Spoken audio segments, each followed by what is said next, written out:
you've attacked us and you've taken over our building. He took over real estate all over Colorado.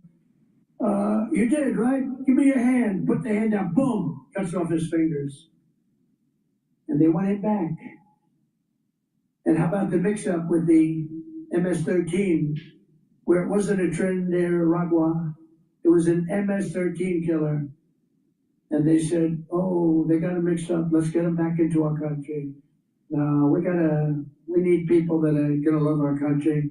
I'm proud to be the president for the workers, not the outsourcers. The president who stands up for Main Street, not Wall Street, who protects the middle class, not the political class, and who defends America, not trade cheaters all over the globe. They're trade cheaters. They cheated on us. They cheated with tariffs on us. They stole our money. They stole our jobs. And now people are going around saying, oh, we're not treating them right now. We're treating them very good, actually. They're lucky we're treating them so good.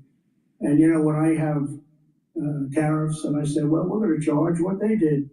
We're going to charge what they did. And then I say, I'm going to charge much less than they did. Believe me, we're actually being nice about it.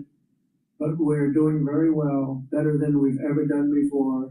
My job is not to maximize the profits of outsourcers and I mean, these foreign corporations are horrible. It's horrible what they're doing, but we're catching them. We're catching them by the dozens. My job is I have to defend the American dream, and I have to defend the American citizens. That's my job. I have to defend that. The American dream is never mentioned. It was mentioned for 4 years, and now it's being mentioned again, but it was never mentioned when we had Sleepy Joe in office. I used to have the hardest thing I had to do with Joe Biden is the nickname. Do I call him Sleepy Joe or Crooked Joe? Could we take a vote, please? Who wants to call him Crooked Joe? Who wants to call him Sleepy Joe? That's my problem. It's like the same. They both work. They both work beautifully. Joe had one ability that I didn't have. You know, he said he was a good golfer. He's terrible. Somebody said the only time I got angry during our debate when he said he was a 6 handicap. He's not a 6, he's not a 36, okay? But he had one ability that I don't have. He was able to go to a beach, bathing suit in tow, so because it looked like it was actually falling off. But he'd go, had a hard time walking through the sand because, you know, sand is heavy on your feet. Carrying one of those 6-ounce chairs that are made out of aluminum that if you weigh a little bit too much, it just cracks in the middle when you sit down. And he could sit down in a beach with photographers on the beach. You know, he's the president, so he had a minimum of photographers, but he still had photographers. And he could fall asleep. Who the hell could do that? Who could fall asleep? And he turned around and drool would be coming out. He didn't care, his wife didn't care. It's an ability that I could never fall asleep under those circumstances. I'd be very conscious of my body and what we look like. I'd be sitting up like this. And I'd say, darling, it's time to go. Let's get out of here. Well, wouldn't most people?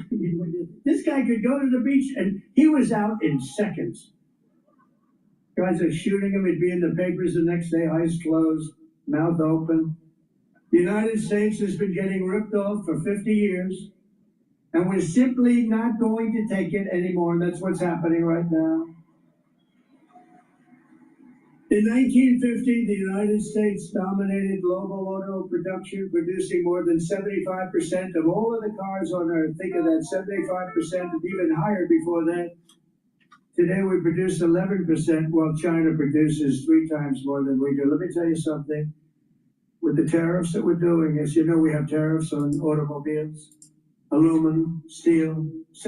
Hello, this is Dr. Paul Cottrell, and we're doing a live stream on Rumble and on YouTube. YouTube has the dashboard of the Asian market. I'm going to be giving a update on the markets for the Asian trading session. We are also simulcasting on X Spaces. So if you have a question or you would like to give me your opinion on how you think the markets are reacting to the tariffs, please type it in the chat or go to X Spaces and ask for the mic. So thank you for watching. Greatly appreciate it. Please help support my work by subscribing to the 7 channels I have. I have 4 channels on YouTube, Brighteon, Bitchute, and Rumble. All the links are in the description of this video and all my videos. In addition, please help support my work by going to my website, the-studio-reykjavik.com. Help support by donating, or you can purchase the products that I offer. I have ebooks, I have supplements, I also have modules teaching you pulmonology and immunology. Follow my protocol and help support your health and help support the work I do. All these videos I do are for free, so please help support.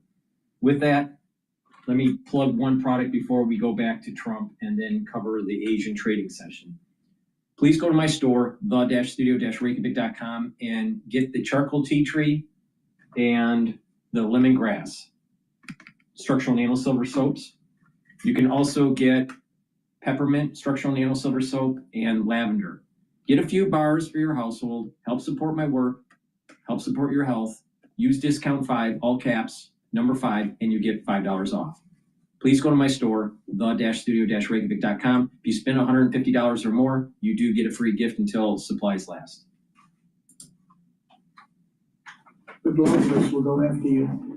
For 7 decades, American ships have patrolled the seas, American troops have kept the pace of peace, and American wealth has enriched the globe. But despite all we have given to them, you will not find an American car in Berlin, in Tokyo, in Seoul, in Shanghai, not a car. I used to say to Angela Merkel, Angela, how many Chevrolets do we have in Berlin? Why, none, Donald, none. That's right, Angela, you got it. How many Chevrolets do you think we have in Munich, Angela? None, Donald. I said, you sent us 7 million cars last year. So we're going to start buying American-made cars or cars that are manufactured in America. And if you can do it, not part of what I was going to say, but one of the best things that I think I've come up with is interest deductions. If you buy a car that's made in America, you get an interest deduction on the money you borrow. And I love it. I hope you can do it, Mike. I hope you can do it, because I haven't bugged you about that. I've been talking about no tax on tips, no tax on Social Security, no tax on overtime. And I haven't really been as strong on this one, but it's only because it gets a little bit long, you know. But if you think of it, you buy a car, you borrow money, and you get a deduction on that money if the car is made in America. I think that will not cost you 10 cents. You'll make money with that one. I think you'll make money actually in a certain way with the other 3 also. I think they're very important, and they were part of our campaign. I was going to say before that in Nevada, that when I came up with the no tax on tips, I think that's why we won by a massive amount. And interestingly, they came up about a month and a half later. She was making one of her few speeches. She didn't speak too much for a reason, good reason. She's making a speech, and in the middle she said, oh, and by the way, we will have, everyone's falling asleep, we will have no tax on tips. The place booed the hell out of it. They said, you're a little late on that one. Because I was worried they'd copy me, it was so good. You know how it actually happened? Maybe I should tell the story quickly. I was in my. All right, let me just do a market update here. The S&P 500 futures is trading at 4,926. The pound USD is trading at 1.27. Natural gas is trading at 3.48. Gold futures is trading at 2,991. Brent oil is trading at $61.07 a barrel. Copper futures is trading at 4.09. And the Nikkei is trading at 32,448.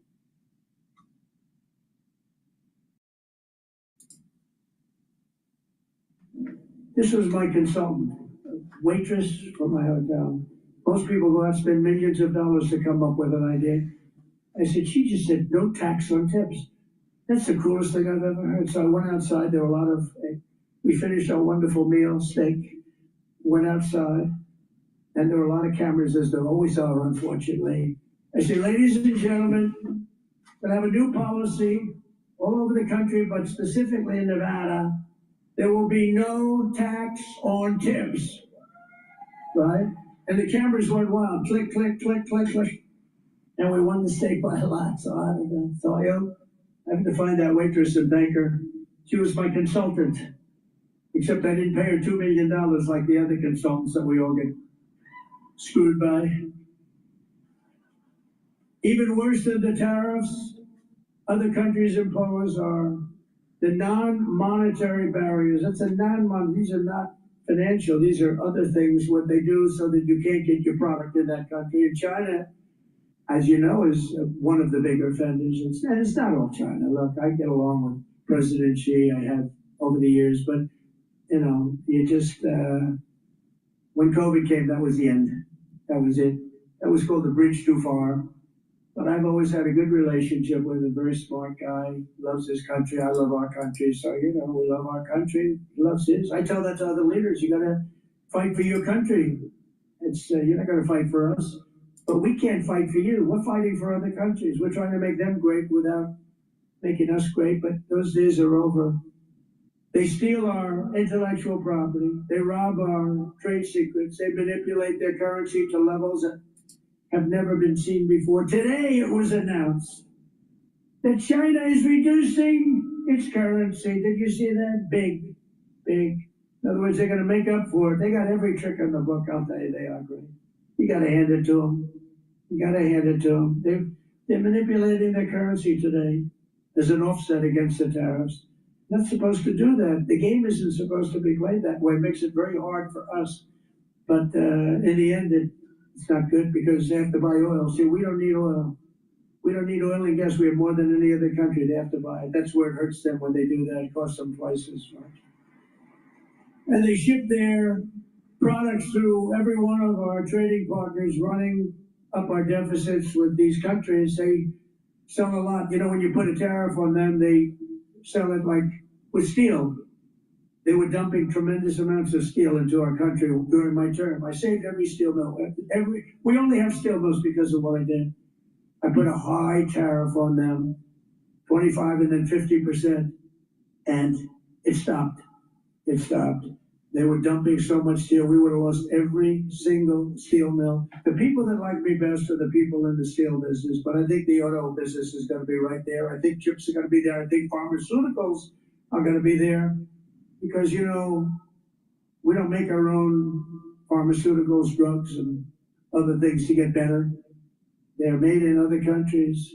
And you pay a number, I mean, the same package in our country compared to like London and other places is sometimes 10 times more. 10 times more. Something that sells for $88 in London sells for $1,300 here, made in the same factory by the same company. And that's over. I told them all it's over. They put all of their research and development, they put everything. But what they don't tell you is that these other countries are smart. They say you can't charge more than $88, otherwise you can't sell your product. And the drug companies listen to them. But we're going to do something that we have to do. We're going to tariff our pharmaceuticals, and once we do that, they're going to come rushing back into our country because we're the big market. The advantage we have over everybody is that we're the big market. So we're going to be announcing very shortly a major tariff on pharmaceuticals, and when they hear that, they will leave China. They will leave other places because they have to sell. Most of their product is sold here. And they're going to be opening up their plants all over the place in our country. We're going to be announcing that. So that's breaking news. Ladies and gentlemen, we have breaking news. That's what's going to happen. What other presidents allow China to get away with is absolutely criminal, but I'm not like the other presidents. And it's not going to happen under President Trump. It's just not going to happen. After all of the abuses they've perpetrated, China's attempting to impose additional unjustified tariffs. And just so you understand, they all got rich because of tariffs. You know, now when we do it, oh, it's so terrible. What Trump is doing is so terrible. They got rich, and not only China, many countries. I mean, you look at Vietnam. You look at so many. I could name 50 right now. Biden couldn't do that. He couldn't name any. Name one country. Name any country. What's the name of our country? He doesn't know. That's why additional tariffs on Chinese goods are in place effective midnight tonight at 104%.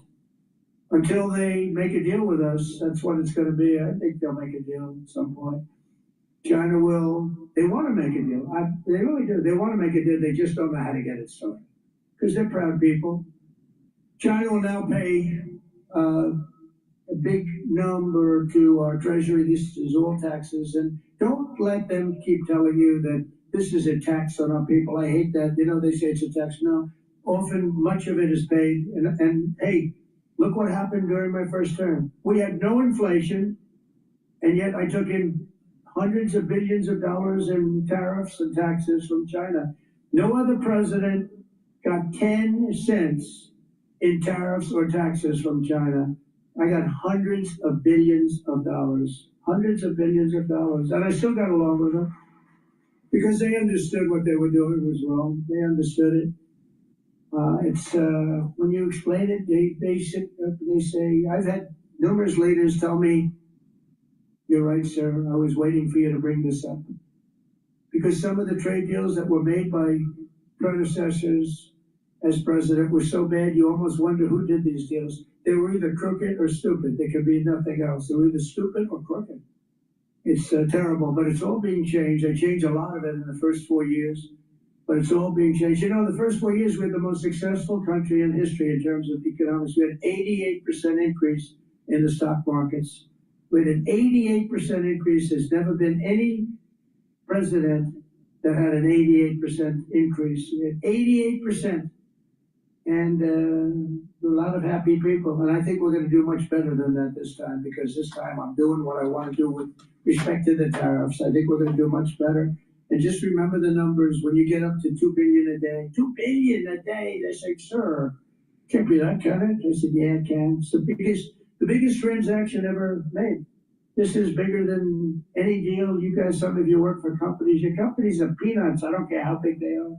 This is the largest transaction in the history of our country. And don't let some of these politicians go around saying, you know, because I'm telling you, these countries are calling us up. Nikkei's down more than 3.5%. I'll do anything, sir. And then I'll see some rebel Republican, you know, some guy that wants to grandstand, say, "I think that Congress should take over negotiations." Let me tell you, you don't negotiate like I negotiate. Congress takes over negotiating. Sell America fast, because you're going to go busted. You know, I just saw it today. A couple of your congressmen said, "I think we should get involved in the negotiation of the tariffs." So that's what I need. I need some guy telling me how to negotiate. I tell you, the happiest people in the world would be China. They wouldn't be paying 104%. They'd be paying no percent. We'd be paying them 104%.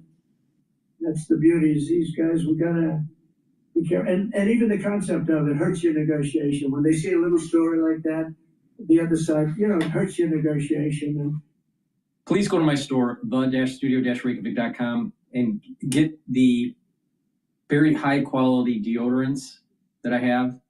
They are dual purpose. You use it as a deodorant, but it also helps to detoxify your body. It's made from essential oils from the Himalayas. You can get it in peppermint, lavender and tea tree, and in citrus. So please go to my store, get a couple bars for your households for males and females, very high quality deodorants. If you spend $150 or more on my store, you will get a free gift. So please use discount 5 and save $5 off on top of that. think of that. And that's with all of the difficulties and all of the fake investigations and the Adam Shifty shifts. Can you believe this guy? He's got the smallest neck I've ever seen. And the biggest head. We call him watermelon head. I'd say, how could that big fat face stand on a neck that looked like this finger? How can it? It was the weirdest thing. It's a mystery. Nobody can understand it. But he's one of the most dishonest human beings I've ever seen. And, you know, how we can allow people like that to run an office is a shame, but we did. he was in charge of the witch hunt. You know, he was in charge of the fake witch hunt with Russia. It was a made-up story. Made up. Think of it. They make up a story. They know it's made up. It's gone on for a year and a half, 2 years. Russia. I knew nothing about it. The only thing I knew was that I taxed the pipeline that I told you about, that I put all sorts of sanctions and everything else. They never had a problem like they had with me. But it was Russia, constant, as a method of, what they did is that was the complaint about why she lost an election, because crooked Hillary was expected to win the election. But they didn't see what we saw. We saw the biggest crowds in history gathering, only superseded by the crowds we just had. But here's a guy that goes out, and he goes to an intelligence hearing, or whatever you might call it, and it's supposed to be secret. He'd walk out, he'd either make a call off the record, this is crooked Adam Schiff, shifty Schiff. He's a shifty Adam. Or he'd just go out blatantly and have a news conference. And because it had to do with me and my family, he'd go out and have a news conference. And he said, now you've got to remember, he knows it's a hoax because he made it up with crooked Hillary.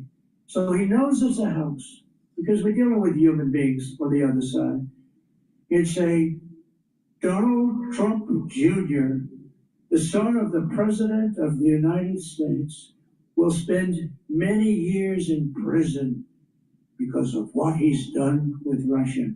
Now, think of that statement on a human basis.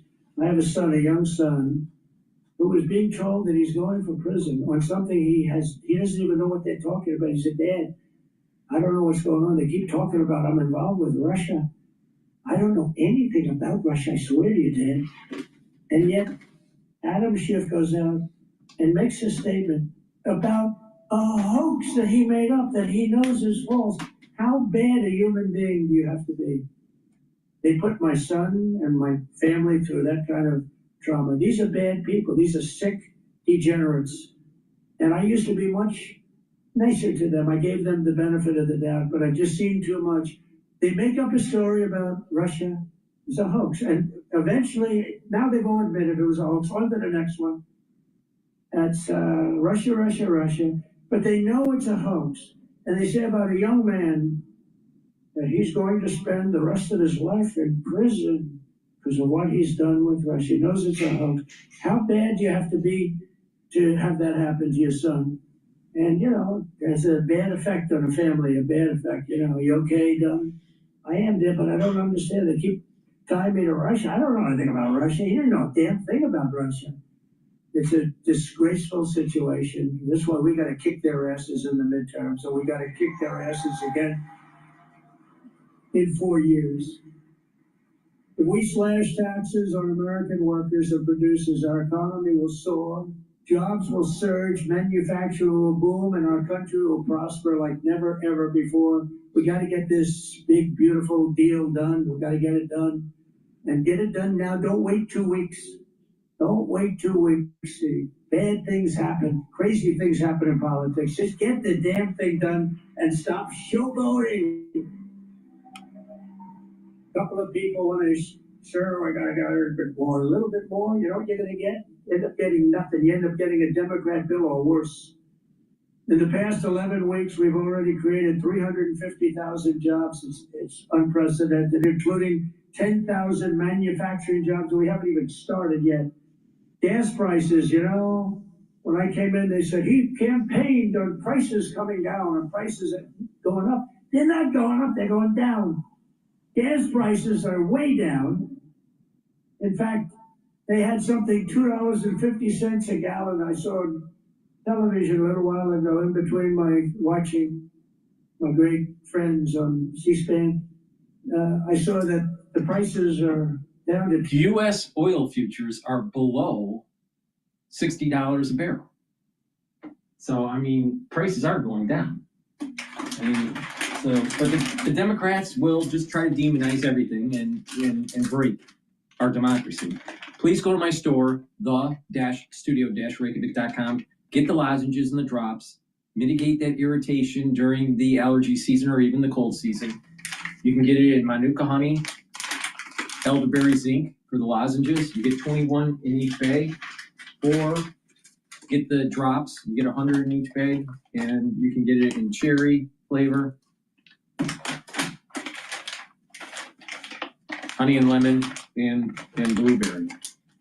So get the drops, the lozenges. Make sure you have some at work. Make sure you have some at home. Why? Because right when you get that irritation, you want to mitigate it right away so it doesn't fester. If it festers, it takes longer for you to heal.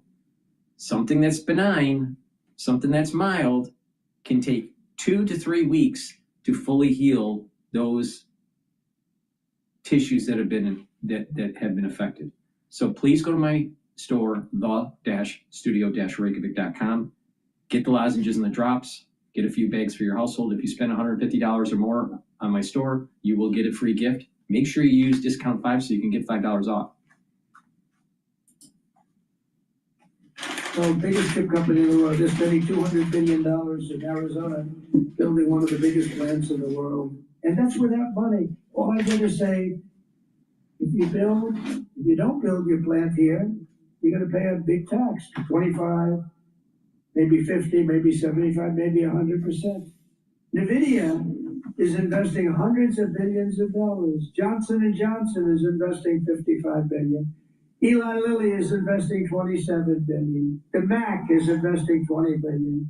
We have billions and billions being invested by Merck, Clarios, Stellantis, General Motors, Honda, Nissan, Hyundai. All are putting in billions and billions and billions of dollars. They're buying sites all over their building because they don't want to have to pay 25 and 50% tariffs. They're all doing it. And I think they also have confidence in the country. They have a president that they have confidence in. I know many of them. With the help of people in this room, we are one big, beautiful bill signing away from the greatest economy in the history of the world.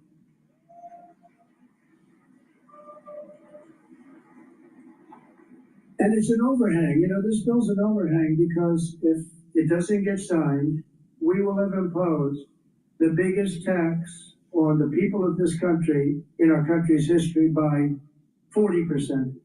Biggest tax, because we gave you the biggest tax cut in history. Now we're giving you another, which is one of the reasons, there are many reasons why we were so successful. That's one of the big ones. The other one is that 1 year deduction, all in 1 year deduction, so big, and I know they're working on that, the big deduction. It makes people invest. But now we're working on something that's gonna, I think, blow it away. This bill is unbelievable. It's gonna bring a lot of money back into our country. But if we don't do it, it's gonna be a disaster. And you just better hope that people believe that it was the Democrats' fault, because, you know, they're very good at saying it was our fault. It'll be the biggest tax increase in history. And all my life as I watched politicians, I wasn't a politician, but I watched them and I contributed to them a lot, contributed a lot of money over the years, but I watched it. But all my life I hear politicians saying, we are going to give you a tax cut. I will cut your taxes. We will cut your I never heard.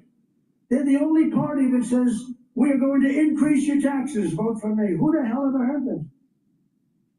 Only these people. We're in a strange time.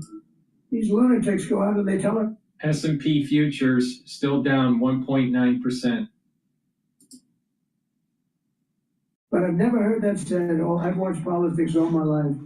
I've never seen politicians campaign on, we're going to increase your taxes, except these crazy Democrats. As part of this legislation, I'm committed to spending cuts, and I will fight hard to include the elimination of hundreds of billions of dollars in waste, fraud, and abuse in the bill. We've already found hundreds of billions of dollars through Doge, and Elon has been terrific. He's been really terrific, but we found hundreds of billions of dollars of waste, fraud, and abuse. But now we need to get the budget resolution, and we have to get it passed in the Senate. We have to bring it through the House. It's going to pass in both. One thing I'll say is that Thune has been great. John Thune has been great. And he's worked with your great leader hand in hand. Those two bills are coming up together, and they're very similar. And I didn't know that would happen because you have a lot of different rules, procedures, complicated stuff. But Mike has been amazing, and John Thune, and they've worked like amazingly well because they've just been going on at the same time. And we're ready to get this thing done and beyond and get rid of the debt hangover ceiling that's a disaster for our country and for everybody. And to give people the biggest tax cuts they've ever had, because we're going to add them both up together. It'll be the biggest tax cuts. It'll blow away the tax cuts that we got them 4 years ago. If we follow through on this agenda, we will be rewarded with a phenomenal economy and a massive victory at the ballot box in 2026, because we will have a record of triumph like no president has ever had, like no Congress has ever had. They will not be able to even touch your seat. Your seat is secure, and we'll pick up 40, 50, or even 60 seats, and we'll have something that's going to be smooth sailing for years to come. If we don't get it done because of stupidity or a couple of people that want to show how great they are, you just have to laugh at them or smile at them or cry right in their face. In less than 3 months, our new administration has already accomplished more than most administrations achieve in 4 years or 8 years, and everybody says it. And we have to have this stuff documented and approved.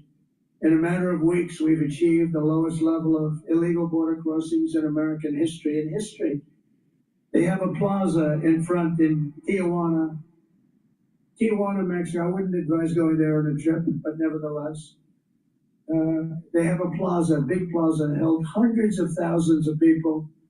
Yesterday morning, there were none. There was a man sweeping this massive plate of concrete, massive.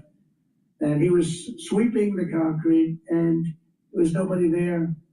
During the same period last year, Joe Biden released more than 184,000 illegal aliens into our country. Think of it. Many of these people were from jails and mental institutions, as I said. Since my inauguration, we've released a grand total of nine. And they were all, in all cases, medical emergencies. We did that for medical emergency reasons. Last month, we officially designated Trinidad, MS-13, and the Mexican drug cartels as foreign terrorist organizations. All right, he's doing a repeat of his typical speech. Please go to my store, the-studio-reykjavik.com, and get the Max 35 or the Max 14 or the Cleanse. All right. Each one of these are a different ppm, parts per million. Max 35 is 35 parts per million. Cleanse is 30 parts per million. And Max 14 is 14 parts per million. Take a teaspoon a day, all right? Swish in your mouth, gargle, 20 seconds, 30 seconds, and swallow. It's going to help boost up your immune system. They're at different price points, so it depends on what you can afford. But it's important to take every day. If you're not feeling well, take a tablespoon or two a day and then go back to your maintenance dose. But it's very important to take every day. It's the first pillar of my 4-pillar core protocol. Max 35 or Max 14 or Cleanse, the first pillar, boost up your immune system. Second pillar, C60, soak up free radicals. Third pillar, turmeric, ashwagandha, and lignans, boost up that immune system, bring down inflammation. And the fourth pillar is Boomer Boost, boost up those energy levels in your metabolism. It's a very strong and effective health protocol. So please go to my store, the-studio-reykjavik.com. Now, what I want to do is go to CNBC and see what they have to say here. Some of them are commenting about Trump. We believe the U.S. is probably more at risk just given the valuation starting point, but it'll impact and ripple into most other countries in the world as well. All right, Sid, listen, gotta go. It's been great to talk. Appreciate the time. Buckle up, keep safe, and do it again very soon. I hope. Sid Jane there from GQG Partners joining us. My pleasure. We'll take a quick break. We're back into.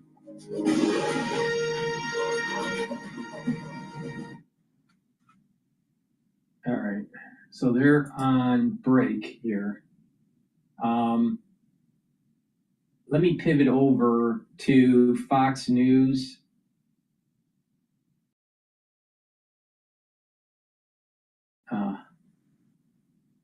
Fox News. This is General Keane talking about Iran.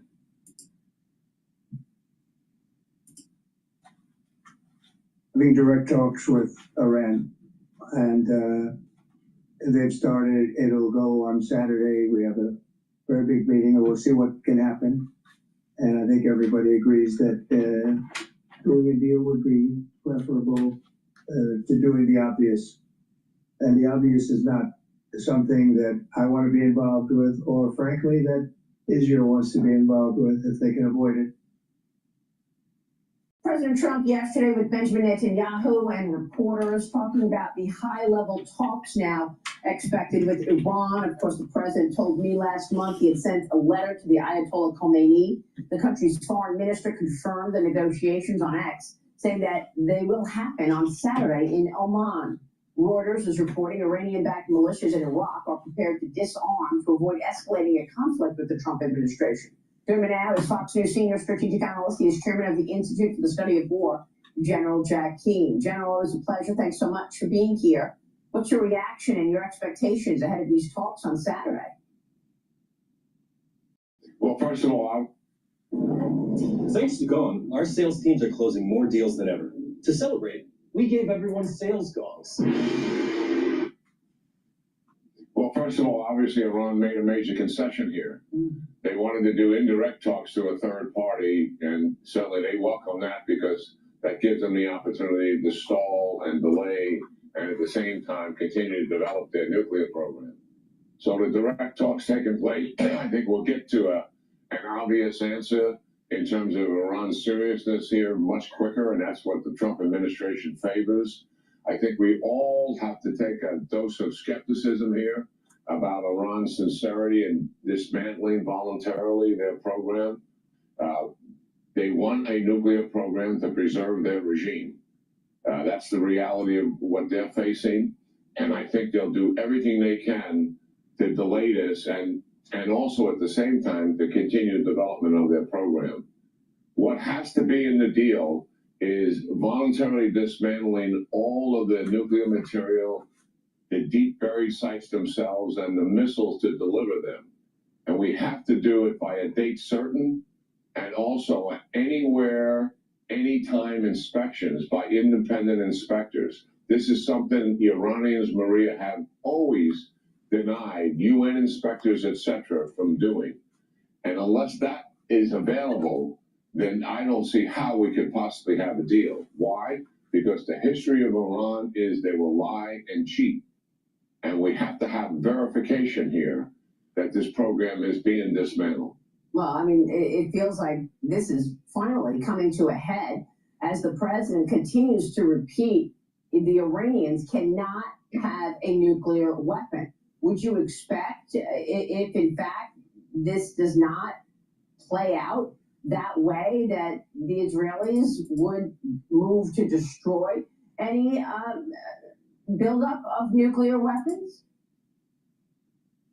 Yeah, I think there's an agreement between the United States and Israel that if this deal falls through, and I believe Prime Minister Netanyahu believes that it's highly likely that Iran will not voluntarily dismantle their complete program, that it would be an Israeli-led, U.S.-supported strike against the target. It is a challenging target, Maria. It's in excess of 12 different sites. Some of them are deeply buried, 250 feet in the ground with 3-foot walls. And the United States has the capability to penetrate that target. The Israelis do not. That's why the United States would likely have to participate in the strike with the Israelis to achieve some measure of success. I don't think we could destroy the entire program, but we can certainly delay it a number of years and set the Iranians back rather considerably. They are in a very weakened state right now economically, and certainly they are relatively defenseless. They have lost their major weapon, Hezbollah. Hamas has been decapitated, and their strategic platform, Syria, has gone away. They have never been in this kind of a weakened position. So yes, they are very vulnerable. If we have to conduct a strike, they will further weaken the support that Iran has among the elites in their society to see their country in such a deplorable, decapitated state. Unbelievable. And of course, the president told me about the letter that he sent the Ayatollah last month, opening up these talks, and here we have the news that it is in fact materializing. It came up a bit yesterday when the president met with Israeli Prime Minister Netanyahu at the White House. The president doubled down on his plans for the Gaza Strip as well. Watch this. Well, you know how I feel about the Gaza Strip. I think it's an incredible piece of important real estate, and I think it's something that we would be involved in. But having a peace force like the United States there, controlling and owning the Gaza Strip would be a good thing. Because right now, all it is for years and years, all I hear about is killing and Hamas and problems. Meanwhile, General, I want to get your take on that as well as the Panama Canal, because U.S. Defense Secretary Pete Hegseth has arrived in Panama for a security conference with defense leaders from Central America. President Trump is still pushing to take control of the Panama Canal back from China. And Hong Kong-based company CK Hutchison's plan to sell 43 ports to BlackRock, and that BlackRock-led investment group include 2 of those ports near the Panama Canal. It's now in doubt. Panama's top auditor is accusing the company of owing $300 million in dues. So now they're coming up with whatever they can to try to get in the way of any deal between BlackRock and CK Hutchison, General. Yeah, well, certainly, China doesn't want this deal to go forward for obvious reasons. I mean, what would happen here, and if conflict broke out in the Indo-Pacific region, the fact that China has control over the ports on both sides of the Panama Canal is a considerable strategic asset for them. So yes, they're doing everything they can to throw obstacles in the way. I suspect strongly, though, that we're going to continue to see this thing go forward. The President of the United States and his national security team is steadfast about this. So I see eventually progress being made in that direction. Yeah. For the Chinese company to give up control of the ports at the entry point to the Panama Canal. General, there's a report out of NBC News this morning that the Pentagon is considering a proposal to cut as many as 10,000 troops from Eastern Europe. The units under consideration are part of the 20,000 personnel that the Biden administration had placed there, deployed those troops back in 2022 to strengthen the defenses of countries bordering Ukraine. And now the Pentagon's going to pull that back, a proposal to withdraw as many as 10,000 troops. Your thoughts? Well, first of all, the good news that's happening in Europe is the European allies, NATO itself, all of them, for the most part, are dramatically increasing their defense budgets and their capabilities. They recognize full well the threat from Russia and their desire to expand into Eastern Europe. And the President of the United States has put significant pressure on them to do that, but they recognize it themselves. The Secretary General of the UN has said as much. He's looking at 3% in terms of defense capabilities. And obviously, if the Europeans are stepping up and building their defense capabilities, then we don't need as many troops in Europe as we currently have. Yeah. That's the reality, and that's what's on the review. And we'll see what comes of that. I think those discussions will not just be unilateral. They will be taken in the context of NATO itself. Obviously, the supreme commander of NATO is an American general, and those discussions, I think, will be ongoing. And I think it's appropriate to review these deployments from time to time to make certain the fit is right. They will put in there because of the crisis that took place in Ukraine. And if we're actually going to move towards some kind of a peace agreement, then obviously the threat goes down. Yeah. There's a lot of work to be done on a ceasefire arrangement, though. Before we go back to CNBC, please go to my store, the-studio-reykjavik.com. Get the nattokinase. Nattokinase is fibrinolytic. It's going to break up clots. It also helps to bring down LDL levels and increase your HDL levels. That's very important for your cardiovascular health. A great stack for cardiovascular health and for bone health is the vitamin K2 and the D3. They work together to absorb calcium. So taking calcium supplements or drink milk, do resistance training, and you're going to be building thicker bone, higher bone density over time. Really important. But also, if you take these together, they will help to reduce the amount of calcium that's deposited in plaque that's built up in your vascular system. And over time, it could slowly pull some of that out. So you can actually reduce your calcium plaque buildup over time. Now, D3 will work better if you also take in a multivitamin or a supplement that has magnesium. So I have a magnesium and zinc supplement, a vitamin C and magnesium supplement, and my Boomer Boost also has magnesium in it to increase the efficacy of D3. So please stack these together to help with your cardiovascular health and your bone health. It's really important, though, to do resistance training, weightlifting, to help get that bone density. All right.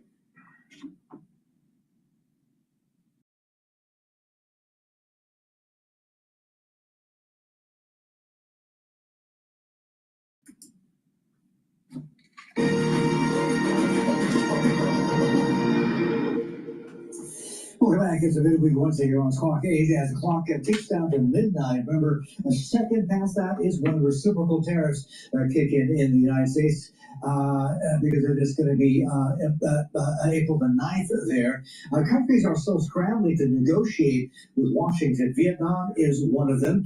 And JPI is one of the countries where, you know, the talk is they're both trying to get to zero tariffs. Absolutely, but it's going to be very, very difficult in Vietnam's case because we know they have one of the biggest trade surplus with the United States to the tune of about $123.5 billion US dollars, actually. And if you take a look at this also, Martin, you'll notice that that this is also why Vietnam has one of the biggest tariffs, 46% actually on them. So General Secretary To Lam has been on the phone with President Donald Trump, which the American president is characterized as being productive talks towards getting to these zero tariffs, or perhaps to try to improve the trade surplus that Vietnam has with the U.S. They have extended an invitation to open talks, and even does extend an invitation for President Donald Trump to visit Vietnam in order to kickstart some of these talks. And Mr. Trump has actually said he has accepted the invitation. The question is, when might he visit, and when can these talks actually happen? Because the clock is indeed ticking. These tariffs are set to come online very soon. Now, Vietnam itself has stuck by their 8% growth GDP growth target, actually.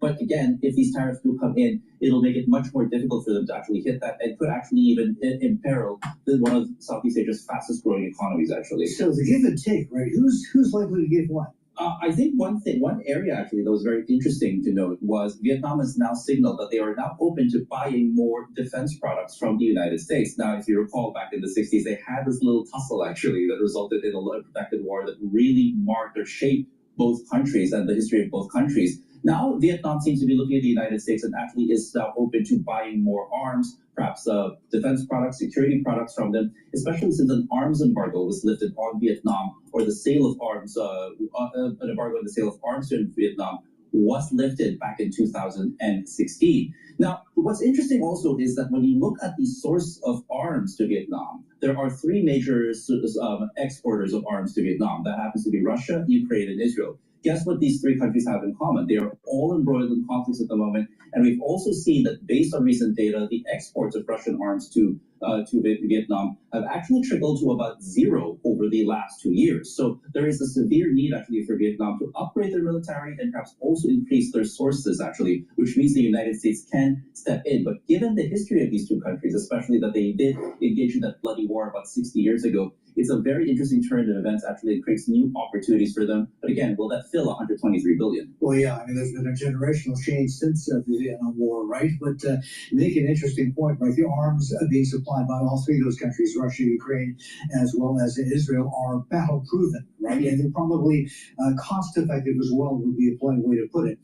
U.S. arms are likely to be, more expensive, and it's not so easy to switch systems, right? When you're used to, let's say, a Russian AK, it's not as easy to switch over to something made in the U.S. Absolutely. In fact, servicing all kinds of things. Exactly. And in fact, this is something that a defense analyst I spoke to many years ago actually raised when President Duterte of the Philippines was entertaining buying Russian arms. He said, look, just because you're going to switch from an AK-47 to an M16 in Vietnam's case doesn't mean it's as simple as waking up one day and saying, hey, you have a new rifle. This is a longer rifle. You'll probably have to train with it. You'll probably have to re-augment your tactics at least and your military strategy just a little bit to accommodate these new weapon systems. So it's not like for like. So there's a few things I'll have to consider actually if they want to do this. Okay, all right, great stuff. Thank you, JP. JP on there. All right, you're going to want to stay tuned for the rest of our opens that's still coming up. That's happening next hour here on Squawk Box Asia. We're back in 2. All right, so we have the Nikkei is trading at 31,871, and it's substantially down in the session. Before we go to Paul Krugman, please go to my store, the-studio-reykjavik.com. Get the ashwagandha root. That's going to help to control your cortisol levels and bring down blood glucose levels. Very important to help with your immune system and your cardiovascular system. And turmeric. This is an antioxidant. It's going to soak up free radicals. It'll bring down inflammation. Very important for your immune system and cardiovascular system. This is a great stack to do both, helping your immune system and your cardiovascular. So please go to my store, the-studio-reykjavik.com, and get the turmeric and the ashwagandha, stack them together. Do that every day. Do some exercising, especially cardio, and proper diet, proper exercise, proper supplementation is going to help you with your vascular system. Use discount 5 and you get $5 off. If you spend $150 or more on my store, the-studio-reykjavik.com, you will get a free gift until supplies last. And let's talk about a probiotic, all right? Probiotics are really important, all right? I have it in veggie cap or in powdered form. I prefer taking the powdered form because I take a lot of different powders like the collagen and the lignans and the Boomer Boost, the Gladiator Barley, right? So it's just easier for me to take. But some people prefer the veggie cap. Both are very high quality. Take them every day. Drink filtered water. And what you're going to notice is that your gut health is going to improve. Your ability to absorb nutrients is going to improve. That means your metabolism will be better. The communication between your gut and your liver will improve, and your gut and your brain. You're going to be less irritable. You're going to have better sleep. And with a good gut biome, you're going to have less inflammation, and you're going to improve your immune system, especially in the gut mucosal layer. So please go to my store, the-studio-reykjavik.com, and get the probiotics. Very high quality. You should be taking these every day. Again, if you spend more than $150 on my store, you get a free gift until supplies last. Oh, all right. Let's go back to CNBC before we go to Paul Krugman. The sell-off resumes as the U.S. President Donald Trump's reciprocal tariffs are set to kick in about 3 hours from now. China, the worst hit, facing a total 104% in levies from noon today. Meantime, President Trump accusing Beijing of manipulating its currency to offset the tariffs incoming as the offshore yuan, China's currency, hits an all-time low. We'll see how China's central bank, the PBOC, People's Bank of China, sets its daily reference rate. In other words, the midpoint in less than 15 minutes from now. Plus, Asian Development Bank, ADB, expects U.S. tariffs to hammer developing economies in this region, slashing its growth forecast by nearly a full percentage point next year.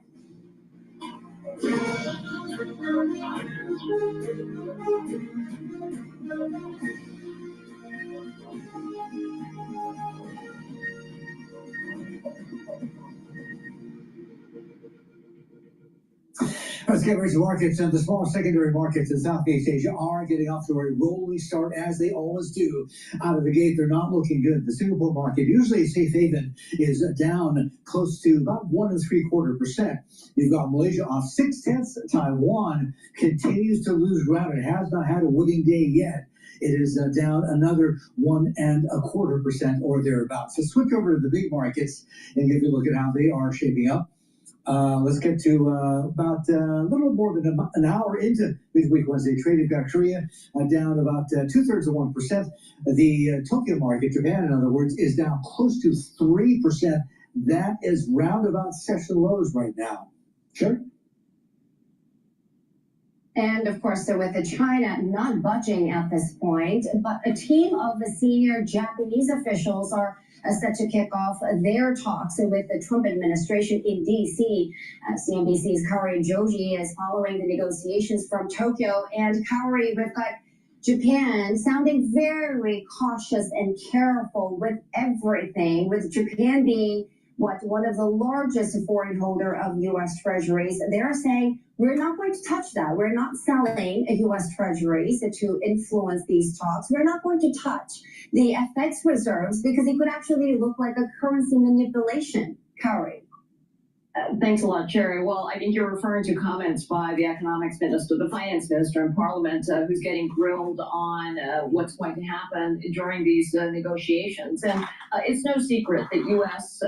Treasuries, a big holder of that, not only is the Japanese government, but Japanese institutional investors as well.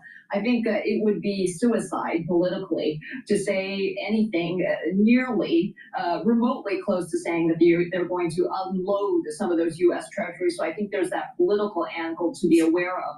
I think everything is on the table, and by that I mean really everything. And that's why Japan is going to try to make this a full court press. Not only the economics minister, the trade minister, but also Japan Inc. You have to put that into the equation because at the end of the day, when the tariffs roll in about 3 hours time, the big company Toyota and all its thousands of part suppliers that are spread around Japan are going to hurt and possibly push this economy into a recession. Kaori, in terms of the impact of those tariffs on Japan's economy and growth, what are some of the numbers being thrown around right now? I'm hearing anything between minus 0.3% to minus 0.8%. So when you consider the fact that for the January to March quarter, we haven't got the official numbers yet, those could be fairly weak because consumption is expected to have been weak. These are not insignificant numbers. And it comes at a very delicate time because you have cost push inflation because of the weaker yen, pushing up food prices. And finally, we're getting a little bit of wage growth and look like things were looking positive and that the Bank of Japan may move towards normalization of interest rates. So really, Japan cannot afford this at this time. And on the tariffs itself, then who's actually going to pay for them, Kaori? I mean, with Japanese autos trying to get into the U.S., I mean, it's the same thing, right? It could be any number of parties who end up paying for them, but ultimately passing it on to the consumer. I think it really depends from manufacturer to manufacturer. So we know that Ferrari has said that for cars sold in the United States, they're going to hike prices by 10%. So I want to compare that to Toyota, for example, Infiniti, which you know very well, and some of their higher end products. It's possible that for the hybrids and the high margin products, they could decide to raise prices in the United States. That will not nearly offset the 25% tariffs that the U.S. is talking about right now. The other smaller companies like Fuji Heavy Industries that relies really predominantly on the United States, this is going to be nearly impossible to offset with just passing on to the consumer. So I think that is why the Japanese government is trying to come up with a comprehensive package that perhaps includes low interest loans to help some of the suppliers get through this crunch and not face a liquidity crunch come, 6 months down the line, 12 months down the line, even earlier perhaps. Yeah, and very similar dynamic playing out in South Korea when it comes to the government support. Kaori, thank you so much for joining us this morning. That was Kaori and Joji live for us in Tokyo. U.S. President Donald Trump saying that China is paying 104% tariffs right now, though he is preempting it by a couple of hours because there's still 3 hours to go from those country-by-country duties kicking in. Beijing staying defiant, saying it will fight till the end. U.S. Treasury Secretary Scott Bessent, though, saying China is making a big mistake by not backing down. Here is what he had to say on CNBC overnight. I think it was a big mistake, this Chinese escalation, because they're playing with a pair of twos. We are the deficit country. So what do we lose by the Chinese raising tariffs on us? We export 1/5 to them of what they export to us. So that is a losing hand for them. Treasury Secretary Scott Bessent speaking there. Now, Sherry, one of the things, of course, that we're trying to do on the show right now is longer form interviews, especially with thought leaders. And Ruchir Sharma is the chairman of Rockefeller International, also the founder and chief investment officer of Breakout Capital. His fifth and latest book is What Went Wrong with Capitalism, out late last year. He's also a prolific columnist for the Financial Times, which described him as someone with the inquisitiveness of Anthony Bourdain and the foxiness of Warren Buffett. He joins us now live. Ruchir, great to see you and appreciate your time. I want to get to the tariffs in China first, if we could. I know from following you for many years that you've been bearish on China for some time. 104% tariffs on China, and with very few options. How bad is it going to be for China, do you think? Well, unfortunately, I think that what's happening in the world just now is that the two largest economies, China and the US, this is really going to be about them, I think, in the end. And I think that the economies that are eventually going to get hurt the most are going to be US and China. So this is very different from past episodes. You know, there is this old saying, as you know, that when two elephants are fighting in the jungle, it's the grass that gets squashed. But I think that here what's going on is that it's these two economies which I think are going to suffer the most damage because this battle is really going to come down to these two entities. Now, as far as China is concerned, for the reasons that you had said at the outset, I've been bearish on the Chinese economic model for a while, thinking that this is a model which has been far too reliant on debt to grow, and also the fact that it's not done enough to fire away its domestic consumption engine, and it's far too reliant on exports. So all that's now coming back to hurt China. The only silver lining in this, I think, and this is what we saw with Germany in Europe, is that when these countries are pushed to the brink, when they really come under such enormous pressure, it's then when these countries also begin to reform. So I think that for China, this is really an opportunity to carry out the kind of reform which is needed to boost domestic consumption and move away from this model of relying on exports to grow. So that is the one silver lining out of this. But overall, I think the two big casualties around the world are going to be US and China in this trade battle. Yeah, Ruchir, let's flip over to the U.S. side if we could. I mean, the thesis of your book basically is that capitalism has failed recently in the last 10, 15 years because there's been way too much government spending, way too much regulation as well. This is something that the second Trump administration seems to be latching onto and trying to fix. So I want to get your take on that, but more specifically, though, using tariffs as a way to fix what may be broken. Is that the right way to go around it, about it? No, I don't think so. I think that, you know, like as I mentioned in the book as well, that the real problem with capitalism over the past few decades is that we have a very distorted form of capitalism. We have a capitalism today which has been extremely reliant on the government to act as both the put option and also for the fact that the government to always stimulate the economies at the slightest hint of trouble. Now, what I do agree is the fact that the US economy was a sick patient. That's the description which has been used by people in the Trump administration. And in that regard, I agree that the US economic boom of the last few years was a mirage. Economic growth in the US had been artificially boosted by massive amount of government spending. It was unsustainable for the US to run a budget deficit of 6 to 7% of GDP in the middle of an economic expansion. That's the kind of stuff which makes zero economic sense. So that was the core problem, according to me. But now, the fact is that under the Trump administration, we've seen that the government is being even more expansionist. It's using tariffs as a tool, and the way that it's using tariffs is sort of incomprehensible. So the analogy I use here is that yes, the patient was sick, but the patient was sick because of obesity, let's say, and instead what you're performing on the patient is lobotomy. So these are very different prescriptions and very different solutions out here. So I do agree that the US economy needed fixing. This model was unsustainable, but the solution where you have tariffs at the front and center of it is, I think, misguided. Brasher, thank you so much for those words. And we've got more ahead with Brasher Sharma in just a few minutes. Lots more coming up on Squawk. All right, so while they do their commercial break, please go to my store, the-studio-reykjavik.com. Get the magnesium and zinc.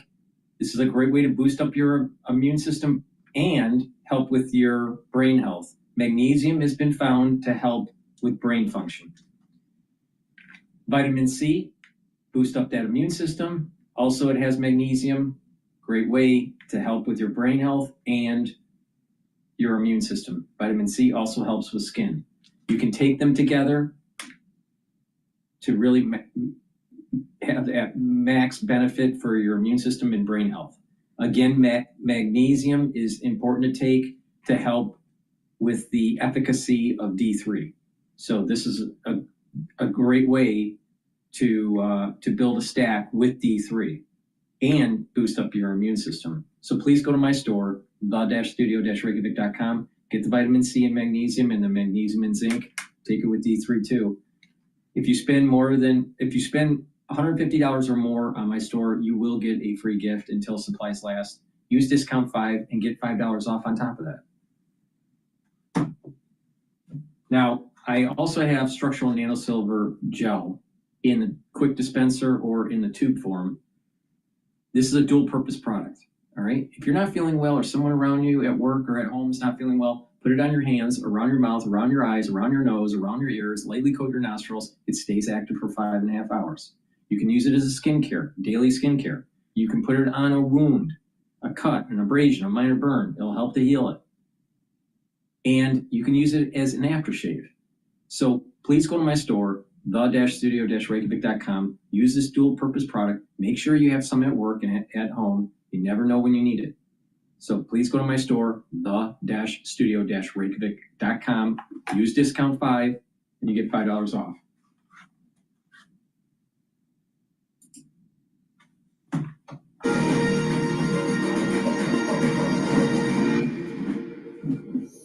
We're back midweek Wednesday here on Squawk Asia. It's just gone 15 past the top of the hour, which is when usually on weekdays China, the PBOC, their central bank, sets the midpoint for their currency, the renminbi. And this is something we're watching very closely. So here are the numbers out, setting the midpoint today for the RMB at 720.66 versus the last close of 733.98.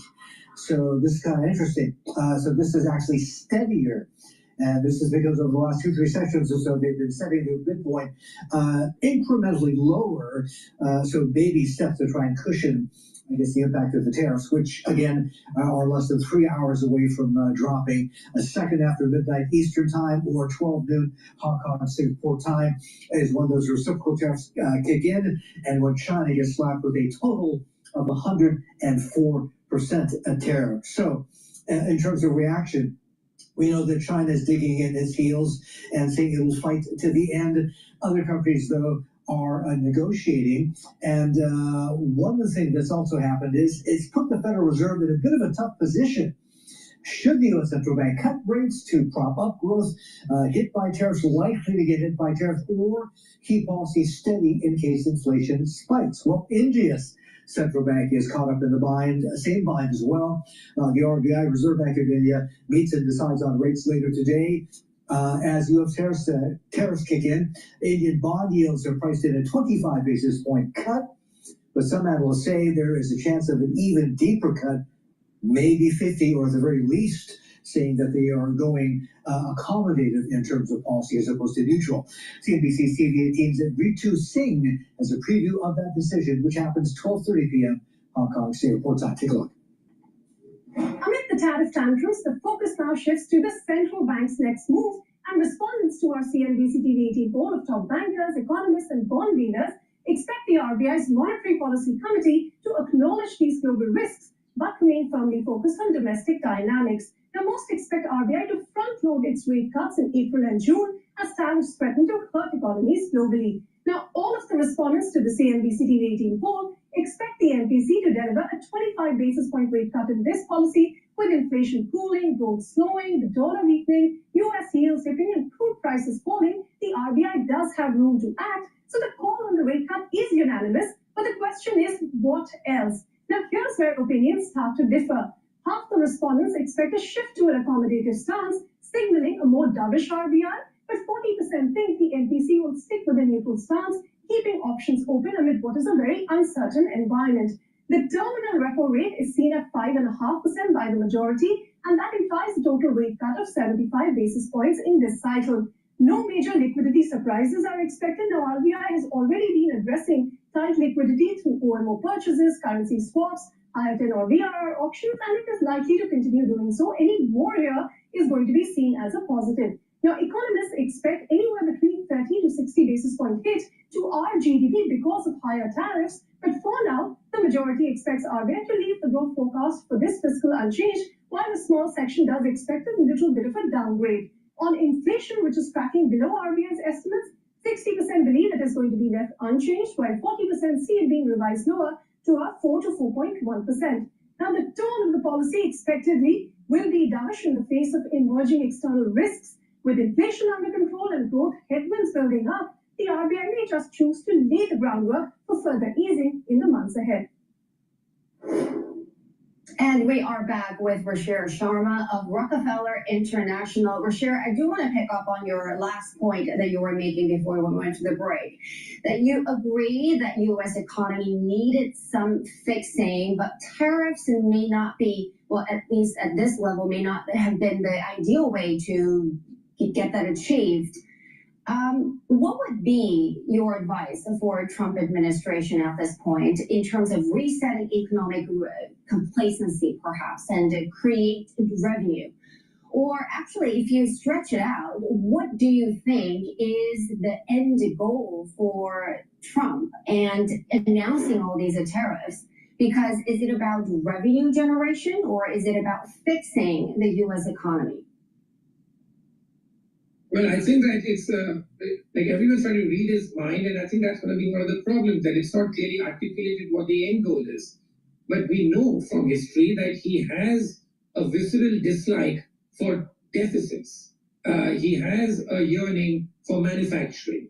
So I think that that's what he's trying to do here, which is that he generally believes, I think, that America has been taken advantage of and that the deficit needs to be fixing. So he's got that worldview, which is very different from the mainstream economic view of the world. And I think that he's also very much enjoying this power game, which is that I think that he likes the fact that about 50 countries are running to him to try and negotiate a deal. And what was not part of his calculation, I think, was that China would retaliate because he thought China too would come to the US looking to do a deal. So I think that it's a combination that, one, his dislike for trade deficits, and two, his liking for power and for using that power of both the presidential office and American power to get the kind of deal he thinks will be better for the US economy. So I think that it's a very different worldview, and so therefore so many economists and so many mainstream people are struggling with coming to terms that how can he be doing this, which, as per any regular economic textbook, is such as the wrong thing to do. So I think that we have to reconcile these two things, that the way we think and the way he thinks are totally different. Okay. So, Rashir, listen, would it be a stretch to say, and to your book, right, that the U.S. right now is doing capitalism wrong? And the flip side to my question is, do you think there's an argument to be made that maybe China is doing socialism right? And I know you've been bearish on China for a long time, right? But, you know, the last couple of months, right, you've had DeepSeek drop, etc. And I know that you think AI is going to be a huge differentiator in terms of productivity for all countries, but especially the U.S. But what about for China now that it seems to be exploding there? Yes, Biden. So I think that I've also sort of had a bit of a change of view in China in the last few months, as I've written about, that I think that the bearishness on China had gotten too extreme. So in fact, one of the top trends that I write about every year included the fact that China is investable again, that there are companies in China which are cutting edge with a lot of technological prowess, trading at much lower valuations than US companies. So my favorite trade of the year when I began the year was to be short Tesla and long BYD because of the fact that how well BYD is doing in the international markets, the kind of return profile of that company and the very high quality. So I have a lot of respect for China's technological prowess, and I think that the DeepSeek moment was a very telling moment. A bigger theme for me than even being bearish on China was the fact that this whole idea of American exceptionalism had gone to a ridiculous extreme. I called that the mother of all bubbles in December for a couple of pieces that I wrote for the FT. And my whole idea there was that the entire world was thinking that the only place where technological innovation happens is America, and 80% of all capital in the world, as far the stock market especially, flew to just America over the last 5 years. That was just insane. So America became this extremely overhyped, overvalued, and overowned market, and a lot of the other markets were being ignored, and the technological advantages that countries such as China had were also being overlooked. So I think that DeepSeek was a corrective in that. In fact, that was the first sign, really, of the American exceptionalism bubble bursting. And since then, we've seen these series of things happen where this American exceptionalism bubble now, I think, is well in the process of deflating. For sure, hold that thought. We're going to come back to you in just a few minutes. Please go to my store, the-studio-reykjavik.com, and get the structural nanosilver toothpaste. This has no fluoride in it. It's a very high quality toothpaste. Actually, this is the best toothpaste that you're going to be able to buy. You can't buy anything better. It will whiten your teeth, freshen your breath, help with your gum inflammation. It's going to improve the gum line, and improving your oral cavity will help with vascular health and with valvular health. So please go to my store, the-studio-reykjavik.com, get this toothpaste, get a few tubes for your household. It's the best toothpaste that you can get. If you purchase $150 or more on my store, you do get a free gift until supplies last. Use discount 5 and you get $5 off. NAD Plus is a supplement that I have on my store that will help to boost up your NAD Plus levels. That will mean that you'll have more energy, you'll be able to repair DNA damage and protect your neurons. Extremely important if you're 40 years of age or older. You need to protect your neurons and help repair that DNA damage. Cellular DNA and mitochondrial DNA. Ubiquinol. This is the most bioavailable form of CoQ10 that you can get. All right? You can't get anything better than this. Nobody sells anything better than what I have. So please go to my store, the-studio-reykjavik.com, get the Ubiquinol. This is an antioxidant. It's going to soak up free radicals. It's going to help to boost up your energy levels because it's going to improve the mitochondrial health, and it will help to protect your neurons. Take these as a stack to protect your neurons. Extremely important to take if you're 40 years of age or older. Protect your neurons. Really important. Please go to my store, the-studio-reykjavik.com. Use discount 5.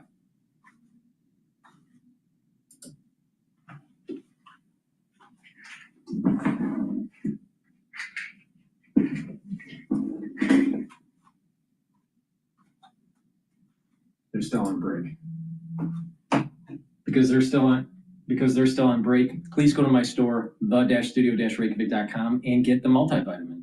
This multivitamin is easy to digest, and you need multivitamins and minerals as cofactors for enzymatic activity. Go to my store, take a look at the content in this multivitamin. This is a great way to build a base, to build a customized protocol for yourself to target certain systems. Take a multivitamin every day. It's very important. And this one's easy to digest. This is a great way to start on your health journey. And also stack it with olive leaf extract. Olive leaf extract is a dual purpose product. It'll help with your cardiovascular health and your immune system. How? It'll bring down inflammation. By bringing down inflammation, that's going to help boost up your immune system, and bringing down vascular inflammation is going to reduce plaque buildup. And olive leaf extract helps to improve your total cholesterol levels. It's going to bring down LDL levels and increase your HDL levels. That means you're going to build less plaque in your vascular system. Very important. Take olive leaf extract. And a great way to stack is to take that multivitamin and take the olive leaf extract. You're helping with your enzymatic activity, and you're helping with your immune system and your cardiovascular health. Wow, they're really on a long break here. Surprising. All right, let's go to C and A.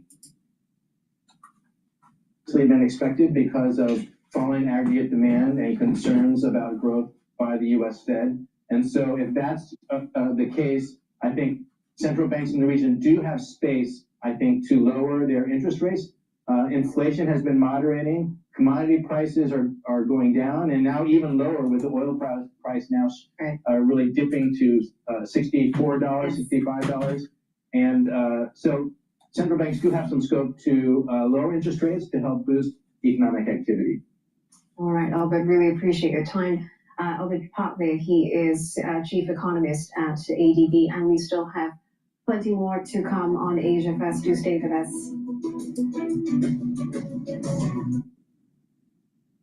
I'm surprised that CNBC is so long with their commercial right now. Please go to my store, the-studio-reykjavik.com, and get the Clarity Factor. This Clarity Factor will get rid of brain fog, help support your memory, and by having your neurons firing more and you're being able to concentrate, it's going to help with positive neuroplasticity. Really important. So if you're getting brain fog and you need to concentrate at work, in school, or even if you're retired and you're just, you have this brain fog, make sure you filter your water, drink filtered water, stay away from processed foods, and take Clarity Factor. And that's going to help to improve your concentration and help support memory. Taking Clarity Factor is extremely important to take to get that positive neuroplasticity going. So please go to my store, the-studio-reykjavik.com, use discount 5 and get $5 off, and take the Clarity Factor every day. Really important.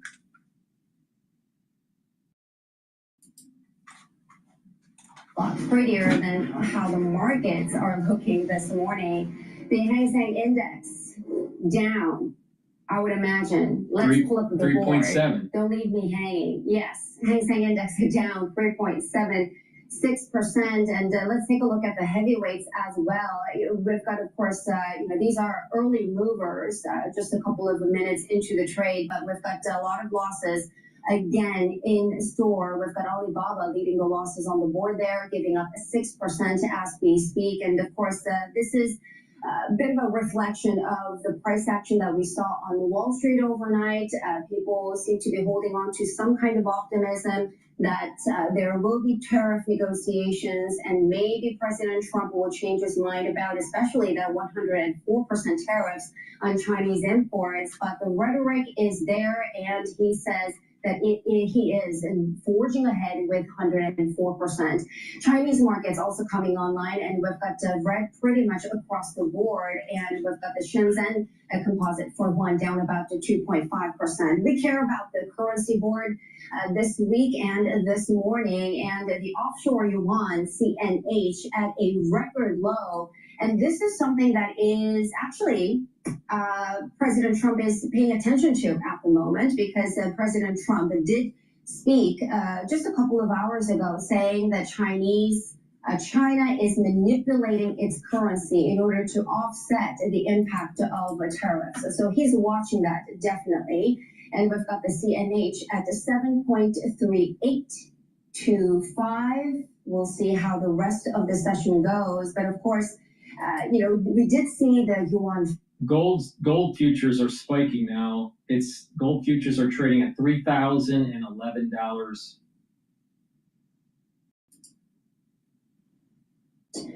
The yuan to fall too sharply, perhaps, Marty. So we're trying to gauge where they stand in terms of the whole speculated yuan devaluation moves potentially coming from China. Marty? Absolutely. We'll keep watching what happens with the RMB and counting down, of course, still a bit less than 2.5 hours to go before those reciprocal tariffs kick in at noon Hong Kong, Singapore time, or just a second after midnight Eastern in the U.S. All right, a couple minutes left with Ruchir Shah. Let's get back to him.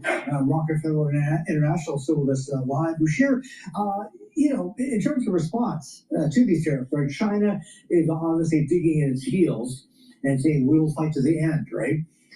It's interesting. Japan is talking, Korea is talking with the U.S., Vietnam as well. India, we're looking ahead to the policy response from the RBI happening about 12:30 our time. They're going to have to back off on rates and put a bit more cushion in terms of monetary policy out of the economy. But in terms of offsetting the impact of the tariffs from the U.S., it's interesting, Ruchir. I wonder what you make of it, because India seems to have been very, very proactive, right, in terms of negotiating. They're on the ball, right, negotiating trade deals with the EU, with the UK, with the U.S. as well. And is this one example of why you still think that India probably, among emerging markets, still has a great chance of being the first to break out, one of the breakout nations in India? Yes, I think that as far as India is concerned, but I think that, what's happening in India just shows you that how this crisis can be used positively by nations as well. Because one of the problems India had was that India's tariffs were too high. The country had been getting a bit too protectionist over the last few years. And what this does is it forces India to become a more open economy, as it should be, to get more competitive and to climb up the development ladder as other East Asian countries have done. So I think in that regard, this crisis has been a bit of a positive for India, because it forces it to get its act together.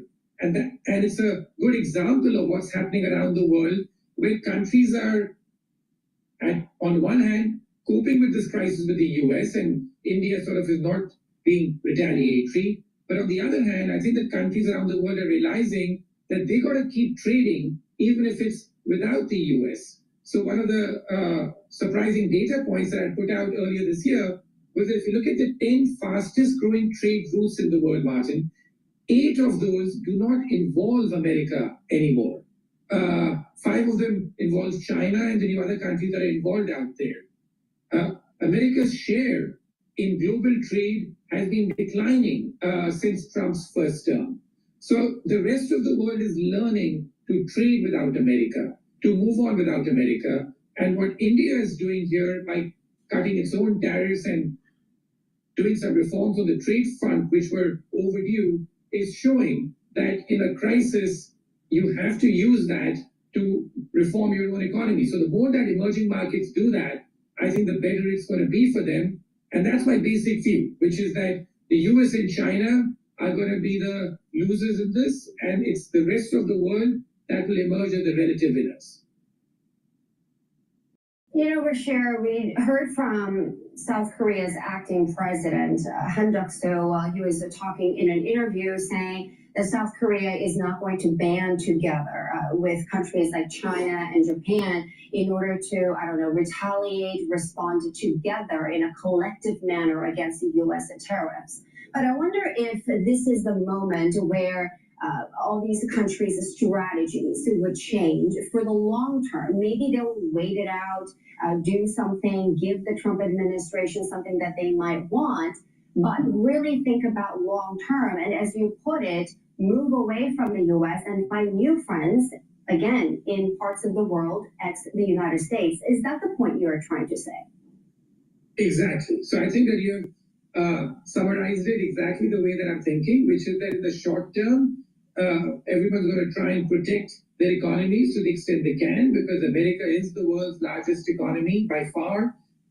It is the world's largest consumer of these goods and services. So they're going to do what it takes. But in the medium to long term, and this process is already underway, I think is the interesting point from Trump's first term, that the world is learning to trade less with America. And I think that the other thing which is going to happen is that the massive amount of capital which flew into America, that capital too is going to find a new home. And I think that the most interesting development in the last couple of days has been that the dollar has continued to weaken. Remember what people were saying, that if you get tariffs, the dollar will strengthen. That's what was the consensus view as we began this year.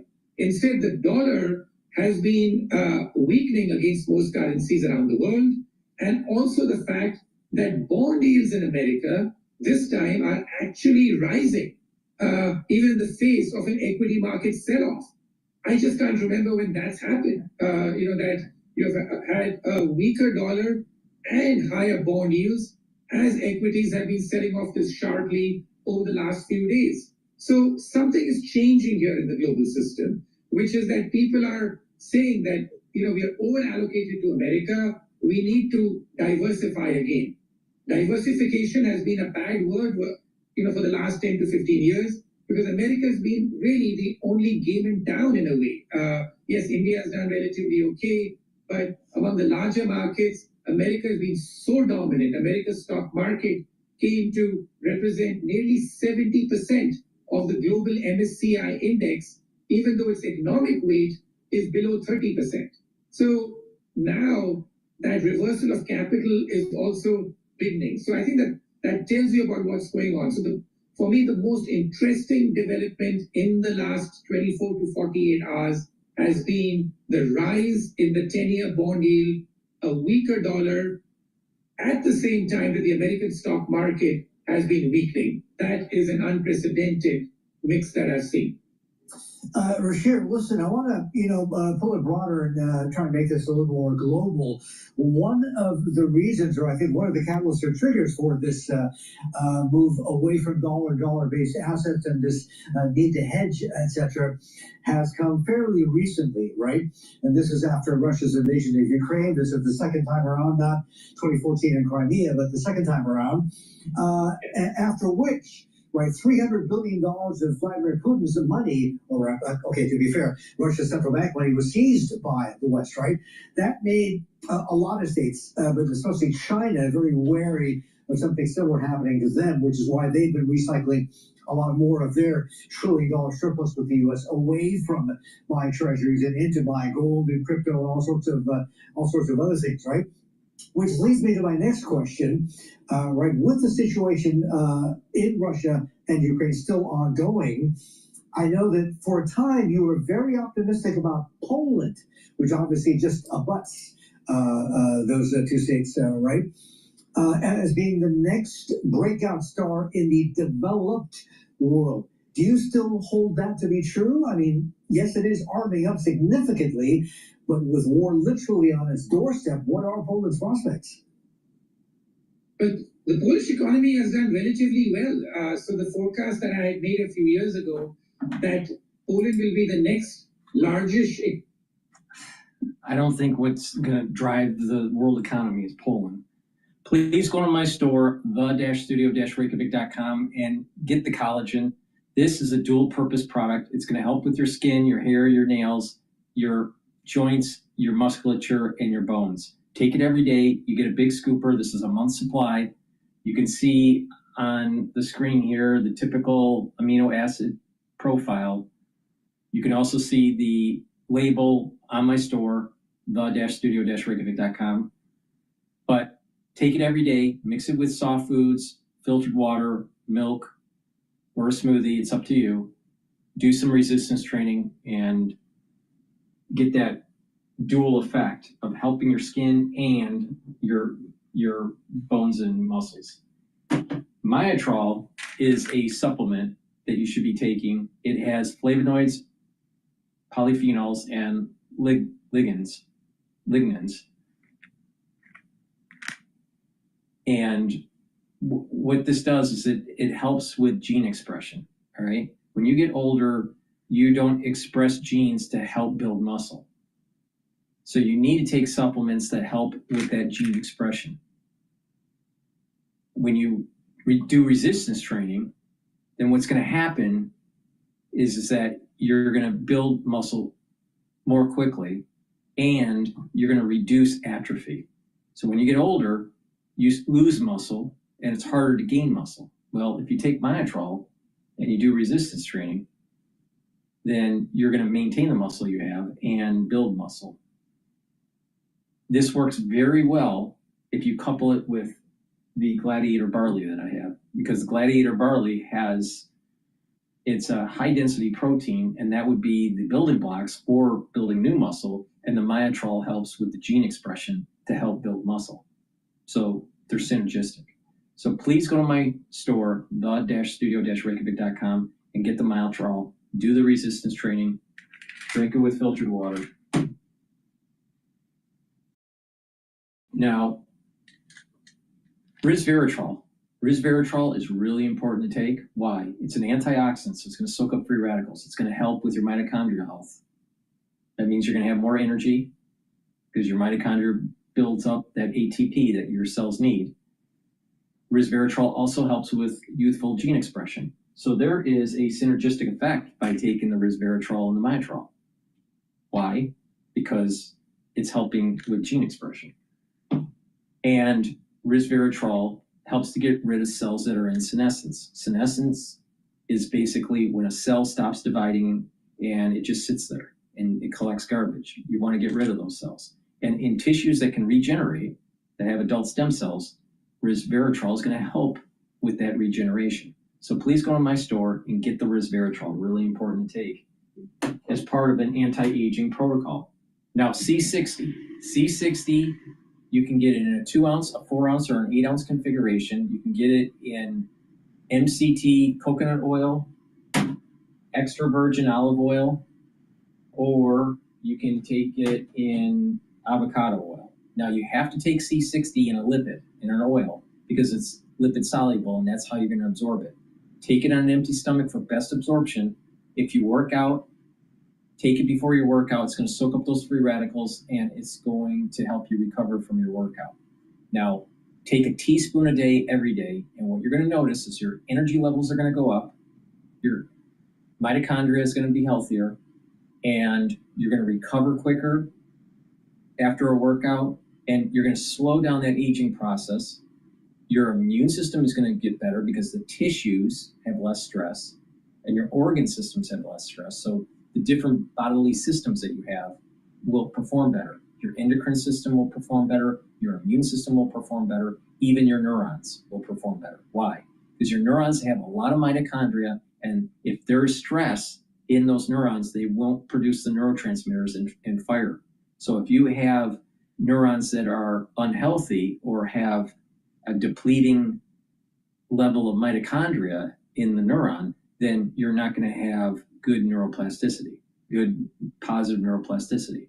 But if you reduce the stress, soak up those free radicals, boost up the ATP, improve the mitochondrial health, you're going to have more neurotransmitters firing, and that's going to help with the neuroplasticity and have better neural connection. That means that you're going to be able to think faster, you're going to have less brain fog, you're going to be able to remember things better, you're going to sleep better. There's lots of positive things that happen when you improve your mitochondrial health in your neuron. So take C60, it's going to slow down the aging process. Take a teaspoon a day every day. And what you'll notice in 1 year is many of your bodily systems are going to be performing better. So please go to and you're going to notice that you look younger. Please go to my store, the-studio-reykjavik.com, and get the C60. I've been taking C60 since I think it was 2016, every day. All right. Okay, so let me go back to CNBC. This year, which looks increasingly likely as these numbers stick, the U.S. fiscal deficit will be 8 to 9% of GDP at least. So the U.S. may be making $2 billion of tariffs, but the tax revenue loss that will take place if the US economy slows down and slips into a recession will be far, far greater than anything that the tariffs could cover. So I think that from a macroeconomic standpoint, the US has a lot to suffer here because the US is so overowned by people around the world. No. Never, ever, ever, ever bet against the United States. Long term, she will always surprise you. Always. Why that is, I don't know, but she always does. And this guy is like, well, the United States is on a cliff, and then, oh, by the way, if you try to fix and try to unravel globalization, you're just going to speed up jumping off the cliff. No, he's got nothing to say positive about the United States. You know what he's like? He's just like Dr. Fareed Zakaria on CNN. Economy will be able to withstand this better. The problem in America today is that they don't have the means to do that because their finances on the fiscal side are all quite strict. So yes, in the short term, America has all the power. It looks like the stronger economy, but that may not be true if these policies stick, especially I think as you end up getting a fiscal deficit of 8 to 9% of GDP and the fact that inflation remains relatively sticky. So I'm not seeing this as who's going to benefit more or who can do without each other more, US or China. I think that this is in a way a mutually assured destruction kind of fight that they're. The question is, will China try to take over Taiwan?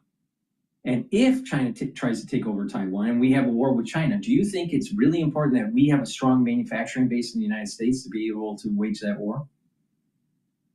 See, this is not just about tariffs. This is about the manufacturing base and us building naval ships. Us being able to sustain a war effort if we need to.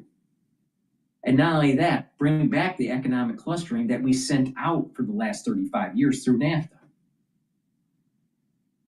We're trying to bring it back. See, what has happened is this economic clustering has weakened in the United States. And now people that are coming out of high school, kids that are coming out of high school and out of college, they can't find a good paying first job to be able to support a family and get their first home. So the economy isn't as vibrant as it used to be. And a big reason is because we shipped that economic cluster out of the country. In America's case, the current account deficit was too high, but let's not forget that it was attracting a huge amount of capital flows to cover that deficit. And if you reduce that trade deficit, by definition, those capital flows will also come down. And I think that that's what we're seeing just now. So the trade deficit being balanced is a worldview which belongs to another century, certainly not to the current age. And I think that, yes, the US...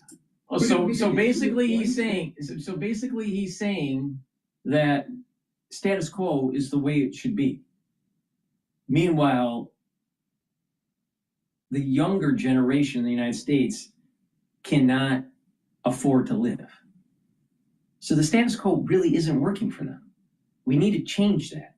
So see, here's the problem with these quote economists is that they are literally promoting the destruction of the United States. They want a one world, order. All right. Not just that. If you really think about it, where is the free trade? These countries that we're dealing with here have tariffs on our goods. Who started this tariff war? It's China. It's these other countries that are trying to protect their own industries. Now, is it a smart move for them to do that? Yeah. But why is the United States keeping allowing it to happen? Oh, it's the multinationals, US corporations, moving and setting up shop in a cheaper low-cost country for the labor arbitrage. They're very powerful at the lobbying group level, telling Congress to push this agenda. And they sell those goods back to the United States cheap, at a lower cost. Their margins are much larger. Wall Street boosts up their stock. The CEO has stock options. He loves it, or she. And the federal government loves it because what happens is those dollars that went to the foreign country has to buy U.S. treasuries, and Congress can just keep on overspending. So there's no incentive for Congress to stop. Well, wait a minute. If you unravel that and you bring back manufacturing jobs and build up a cluster, economic clustering, then what happens is that you have a more sustained economy in the United States. So what we're really seeing is, but this tariff war is really trying to weaken the power of the transnational capitalists and these multinational corporations, and actually building smaller businesses in the United States, which is more sustainable. Do you think big banks are more sustainable than a lot of small banks? Well, what happens is if you have just a few banks and not a lot of smaller banks, you build up systemic risk. And then all of a sudden you get too big to fail, and then the government has to bail the bank out if it screws up. So instead of having these multinational corporations having so much power with Congress, bring back the jobs, build up the economic clustering, and what happens is that you have more GDP because you have smaller business creation. You have a lot of small business creation through that economic cluster. And so your debt to GDP ratio will go down when you control that spending. So you have a more vibrant economy. Our debt to GDP ratio is skyrocketed. Why? Because Congress keeps on spending. It's inefficient. And our GDP is going down because of the economic cluster. Well, you got to reverse that. You got to increase the GDP, and you got to bring down the spending. So particularly if you look at the financials, whether that's the banks, the securities firms, the insurers, they are some of the worst hit today so far sector-wise. Also, we've seen a bit of a move in those pharma stocks off the back of the US president's comments that that is the sector that will be targeted next in terms of his tariff plans. A lot of these companies have spoken in recent quarters about seeing that growth in the US market going forward as well, particularly Daiichi Sankyo as well as Takeda. They have significant market share in terms of their revenue in the US as well. And then some of those commodities exposed stocks as well. Sherry. Lynn, thank you. Just a few minutes to go before the Reserve Bank of New Zealand announced its policy decision. The RBN said is widely expected to cut rates by 25 basis points to 3.5% today and keep the door open for more easing as the U.S. tariff loom. And we've got the Kiwi dollar actually sitting at a 5-year low versus the US dollar. 55.30 is what we see on the board there. And that brings us to the end of Swap Box Asia. I'm Sherry Kang in Hong Kong. And I'm Martin, so stay tuned. The China Connection is coming up next. So see you tomorrow. Please go to my store, the-studio-reykjavik.com, and get the Boomer Boost. The Boomer Boost is that last pillar of my core protocol. Boomer Boost is a powder that has 68 nutrients. It's very extensive on what's in here. All right. You take it for your breakfast or for your lunch, mix it with soft foods, filtered water, smoothie. Some people mix it with milk. Take it every day, breakfast or for lunch. And what you're going to notice within 72 hours is that you're going to have more energy, and you're going to be sleeping better. And that energy that you have is going to be a steady burn throughout the whole day. You're going to be able to concentrate. And what you'll notice is that your body feels like it's healing, and you'll just have more vitality, and you're going to want to move around. And part of that is because of the energy in your metabolism, and you're going to be losing weight, okay? Now, this targets multiple systems, all right? One system that it targets is your cardiovascular system. Your heart and your vascular system will improve. The second system that it targets is your brain function. So you're going to sleep better, you're going to be able to concentrate, you're going to be getting rid of brain fog. Again, this also has magnesium in it, so this works really well with D3. And the Boomer Boost also helps with musculature, building up muscle. It's going to rev up your metabolism, and you're going to have lots of energy, all right? So if you're sluggish and you're getting older and all that, you know what? Guess what? Take this. If you're an athlete, younger or older, you should be taking this for your pre or post workout fuel source. Now, you take this once a day, all right? And you're going to have lots of energy, and you're going to be losing weight, and you're going to be helping control your blood glucose levels. So that's really important. Now, what I noticed with taking Boomer Boost was that it started controlling my migraines. I started having migraines when I was 8 years old. 8 years old, all right? Now I'm 52, all right? I'm 52 years old, all right? So I had, a migraine at least once or twice or 3 times a week since I was 8 years old, all right? So I was shocked. Absolutely. There was nothing that could help me other than Excedrin, all right? Nothing out there that would help me until I accidentally discovered that this actually helps my migraines, all right? So I don't know why, all right? I don't know which compound that's in here or a combination that actually helps with the migraines. So that was a pleasant surprise for me, all right? So, but I'm sure that you're going to find pleasant surprises with your health when taking Boomer Boost, because there's so many really important ingredients here that it's hard to really isolate, what's the combination that's actually, helping with any particular issue, all right? It's hard to isolate it, but that's what I found with taking it, all right? So please go to my store, the-studio-reykjavik.com, and get the Boomer Boost. This stuff is like magic, all right? And it's not that expensive.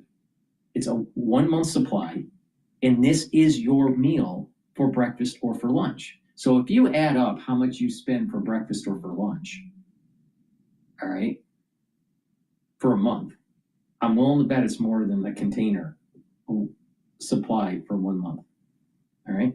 So you can save money and lose weight and get healthy. And I'm telling you, you will see and feel the benefits within 72 hours when you start taking this. I'm not joking about that.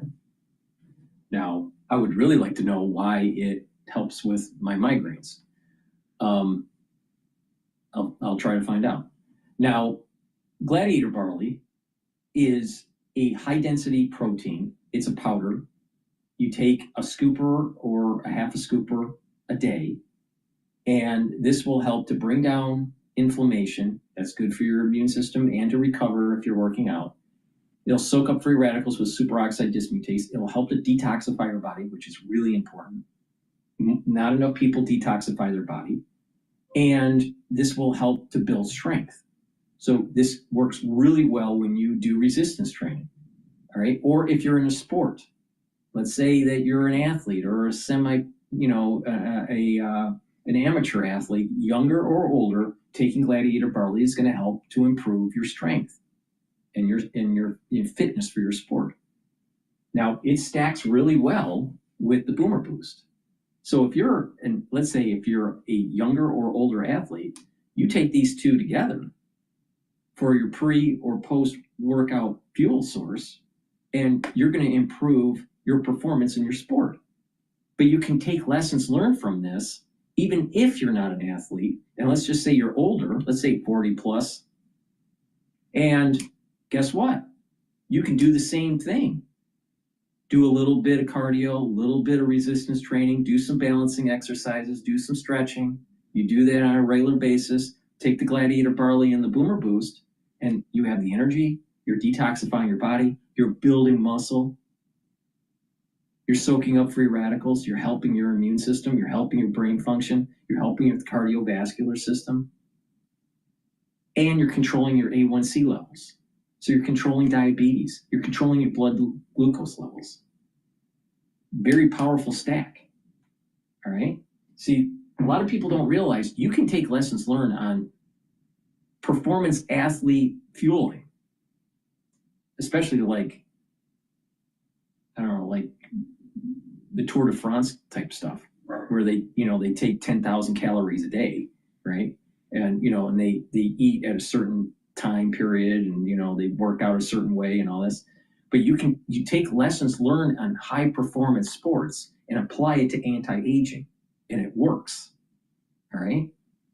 So, okay. So now you can also get the heirloom barley. All right. Now, what's the differences between the Gladiator barley and the heirloom barley?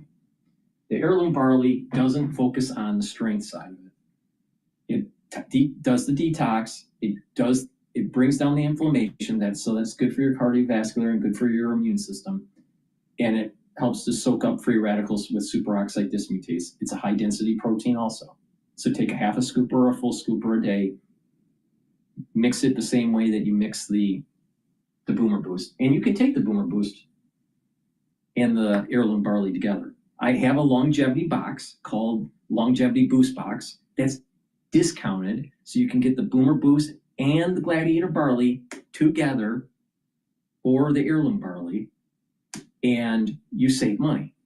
I want these products in your hand. You know why? Because I know they work. And not only that, I can tell you in what hour they'll start working when you start taking them. It will start to work for you in less than 72 hours. You will notice a difference.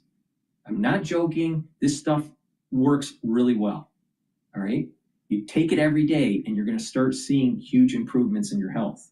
You're detoxifying your body, you're getting healthier, and if you couple it with a holistic approach, which is proper diet, proper exercise, proper sleep, proper supplementation, learning new things, talking to people, adding either spirituality or some sort of meditative mindfulness, and you're bringing down those stress levels and getting your body into parasympathetic, then you're really supercharging your health, and you're slowing down the aging process. See, some people would say, I just do yoga. Well, you might get some benefits from doing yoga, but would you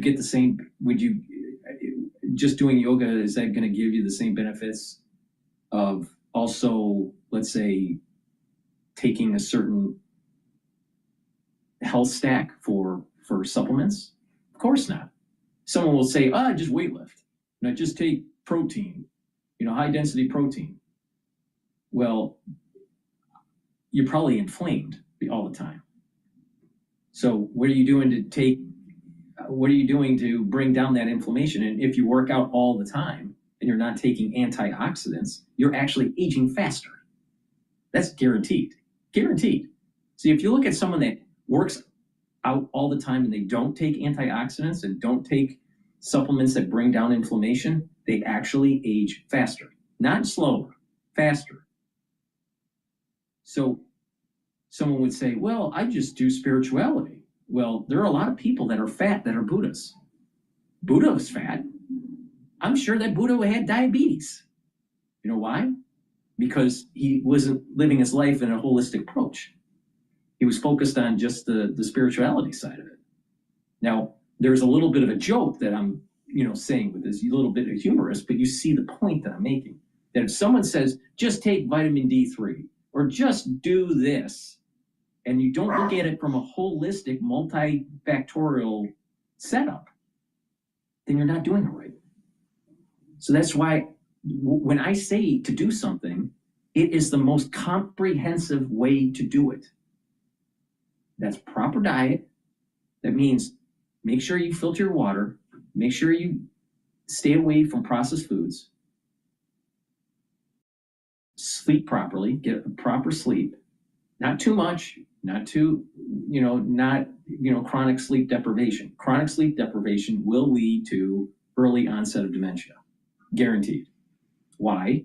Because when you're not in 3 cycles of REM sleep regularly, you're not consolidating memory and you're not detoxifying your central nervous system. So, sleep deprivation could actually age you faster, especially neurologically. So proper sleep's really important. Learning new things. If you don't learn, you'll start to atrophy. All right. That means that your vocabulary will go down. You're not going to be thinking as well. You're not going to be able to do sentence structure and write fluently, talk fluently. So learning new things, talking and writing and reading is really important. Another thing is proper supplementation. If you follow what I've been saying, bring down inflammation, soak up free radicals, boost up your immune system, control your A1C levels. When you do this holistically, your body is healing. But if someone says, just take D3, or just take milk thistle, or just do this, wrong, wrong, wrong. Your body works with different organ systems. And not only that, your biochemistry is complex. It has lots of feedback loops, positive and negative. There's not one little chemical. There's tens of thousands of little chemicals, if not millions. And they're intermediates. So the point I'm making is that it's a holistic approach. And if you follow that holistic approach, you can actually slow down the aging process. Now, if you look at people that don't do that holistic approach, they are typically aging faster. All right. And how it normally happens is that their ATP starts to go down. The health of their mitochondria goes down. They build up more free radicals, more stress, more damage to the tissues, less performance of the organs and your endocrine system and your neurological system and your immune system. People get sicker, and then it's a downward spiral. And you'll notice that if someone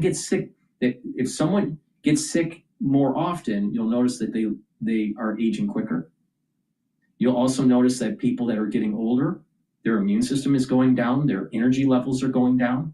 But if you reverse this, all right, you can take someone that's older and you reverse this by revving up that immune system, boosting up that ATP, improving that mitochondria, getting a little bit more bone mass, getting a little bit more musculature, and all of a sudden you start seeing that they're more vibrant. And they're not atrophying as much. All right. So ATP is a key component to this. You need ATP. And when you have energy and you have healthy mitochondria, it's a good foundation to be building off of. All right. Now, again, it's a holistic approach. Now, it takes effort. But if you really look at your life and you look at where you put your time, all right, you need to make sure that you're putting enough time for your health, all right, instead of other things in your life. Because guess what? When you get to your geriatric years and you're not healthy, it's not going to be pretty, especially when you're in a nursing home. But if you're healthy, you will live your remaining years with more vitality. Now, you have to also do the proper, screenings, make sure that you get the proper screenings for your health, have blood work checked to make sure that your cholesterol levels are all right and your blood pressure is all right and your other biomarkers are okay. Make sure you get colonoscopies. That's really important. But, it's a holistic approach. It's not the whole point of that I'm saying here on this diatribe is it's not just one thing. If someone says it's just one thing, they're just 100% wrong. They don't have any idea how biochemistry works. It's a holistic approach. But you also have to listen to your body. Your body chemistry is different than my body chemistry. All right? You got to just listen to it. And you listen to it in different ways. You get a feel for how your body's feeling, right? Intuitively, but also looking at those biomarkers through blood work or, other diagnostics. And you fine tune that protocol, that holistic protocol. If you're not very flexible, well, maybe you need to do a little bit more stretching. If you're not very good with kinematics, then maybe you need to do more balancing. If you need to gain muscle, maybe you need to be doing some resistance training, but not just resistance training. So you got to tune it. And everybody's slightly different. But the whole point here is that you don't just do one thing. It's not just about proper supplementation. It's not just drink filtered water. If someone says, I'm just going to just eat vegetables, wrong. If someone says, I'm just going to be a carnivore, also wrong. It's a holistic approach, and it's just a balanced life. And when you do that, you're going to go a long way with this, right? And you got to tweak it a little bit. And as you get older, as I've noticed, I started doing this, and a lot of supplements and antioxidants all the way back when I was 16 years old. All right. And I've noticed as my body is aging, throughout the decades, that I have to tweak it a little bit. Certain things. When I did triathlons in my 20s and 30s, I started getting osteoarthritis. I don't have osteoarthritis now. You know how I solved that problem? Well, I took high doses of D3. All right. And I'll do another show on this. I've done shows about this, but there's a protocol that you do with light resistance training over a 9-month period. You can reverse osteoarthritis, but it takes effort. And, if you had like a sports injury or, because of training in something and you ended up developing osteoarthritis, sometimes you have to go through more pain to be able to remodel the bone to be able to not have any pain later. And there's a protocol to do that. I did it, and all of my osteoarthritis that came from doing triathlons is gone, totally gone. So, sometimes the point I'm making is you have to listen to your body. You'll have different problems as you age and you tweak it and you learn on how to kind of like work the problem. All right. If you let it fester, then you might get problems. Let's say in this case, the osteoarthritis. If someone used to be in sports and they ended up getting osteoarthritis and they never really went through a protocol to heal it, which is an extensive protocol, but they never went to heal it. They have chronic inflammation. And that soreness and chronic inflammation leads to an erosion of your cartilage that may lead to needing surgery because of that chronic inflammation. So if you reduce that inflammation and you help rebuild that bone matrix, and by reducing that inflammation and strengthening the joint and the tendons and the ligaments over time with some pain, but what will happen is that pain will abate. You're rebuilding the muscle, you're rebuilding the joint, and you're remodeling the bone that will lead to actually a healthier joint. But if you just let it fester, decade after decade after decade, you basically are eroding your cartilage, and you may need surgery then. It depends on the situation. Some people have a torn, joint and they have to have, some sort of surgical operation. That's a different situation.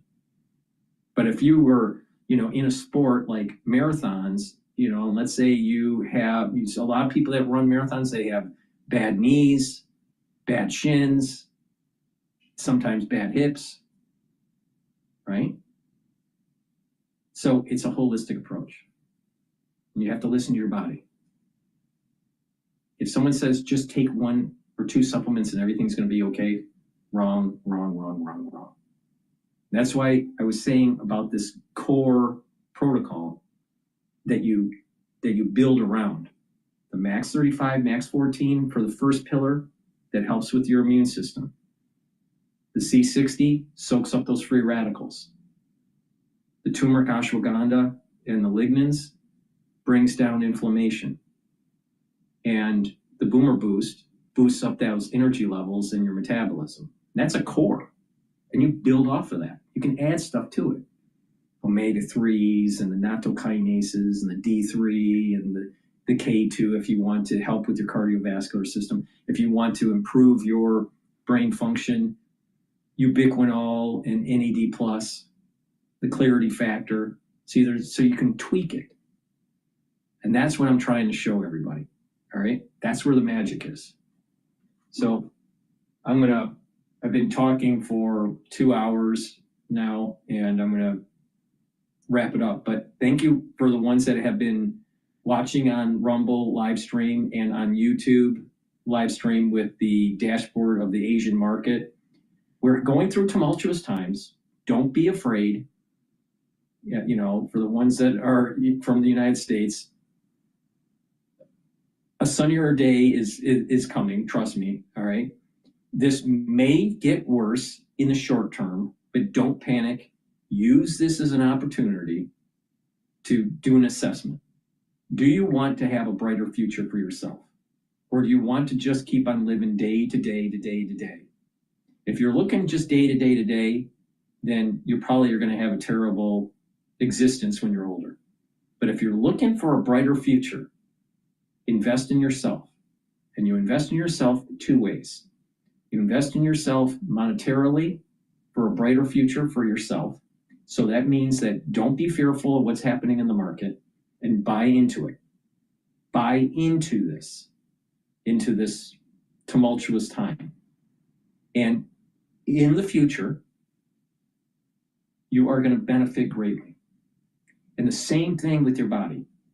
If you invest in your body over time, you're going to have that compounding effect that will give you more vitality in your later years. Very important.